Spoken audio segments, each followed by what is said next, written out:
अहमदाबाद से लंदन जा रही एयर इंडिया की फ्लाइट क्रैश। अहमदाबाद से लंदन जा रही एयर इंडिया की फ्लाइट क्रैश होने के बाद से लोगों के मन में डर होना लाजमी है, लेकिन क्या आप जानते हैं कि कौन से वो दो समय सबसे खतरनाक होते हैं जब फ्लाइट के क्रैश होने की संभावना सबसे अधिक होती है। जिस तरह से बीते दिन एयर इंडिया की फ्लाइट क्रैश हुई, उसने अपने साथ कई सवाल भी खड़े कर दिए।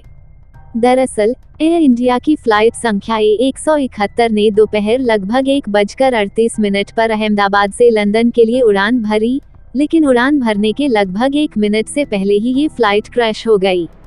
दरअसल एयर इंडिया की फ्लाइट नंबर A171 ने लंदन के लिए उड़ान भरी तो सही, लेकिन वो प्लेन उड़ते ही धड़ाम से नीचे आ गिरा और देखते ही देखते ये प्लेन आग का गोला बन गया, जिसमें कुल 242 लोग सवार थे।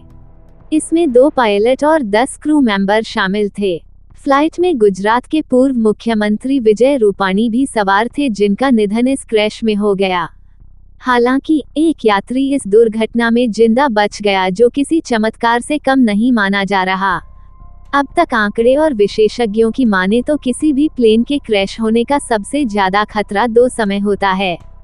इसमें पहला है फ्लाइट के लैंडिंग करते समय और दूसरा है प्लेन के टेक ऑफ करते समय, यानी जब प्लेन रनवे पर उतरता है और जब प्लेन रनवे से उड़ान भरता है। नजर अगर व्यापार समूह इंटरनेशनल एयर ट्रांसपोर्ट एसोसिएशन यानी ITA के आंकड़ों पर दौड़ाएं, तो देखने में आता है कि वर्ष 2005 से 2023 तक जितने भी विमान दुर्घटना का शिकार हुए, उसमें से आधे से अधिक फ्लाइट्स यानी लगभग 53% लैंडिंग प्लेन के रनवे पर उतरते हुए के समय हुए, जबकि लैंडिंग से पहले अप्रोच चरण में 8.5% और टेक ऑफ के बाद प्रारंभिक चढ़ाई में 6.1% हादसे हुए। वहीं दूसरी तरफ अगर बोइंग के आंकड़ों पर नजर डालें तो इसके 2015 से 2024 तक के आंकड़े बताते हैं कि ये टेक ऑफ और प्रारंभिक चढ़ाई में 20% हादसे का शिकार हुए हैं। हालांकि इसमें जोखिम महज 2% था, पर सभी लोग मारे गए हों ऐसा 20% बार हुआ।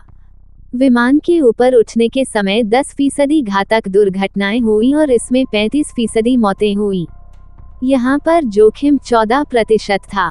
अगर आप भी हवाई यात्रा कर रहे हैं तो ये सुनिश्चित करें कि क्रू मेंबर आपको जो भी बता रहे हैं उसे ठीक से सुने और उस पर अमल जरूर करें। ये आपकी और प्लेन में बैठे बाकी सभी लोगों की जिंदगी से जुड़ा हुआ होता है। ऐसा कुछ न करें जो नियमों के विरुद्ध हो, और हाँ, प्लेन के लैंडिंग और टेक ऑफ करते समय अपनी सीट बेल्ट को ठीक से जरूर बांधें। अगर कोई दिक्कत है तो एयर होस्टेस से तुरंत संपर्क करें।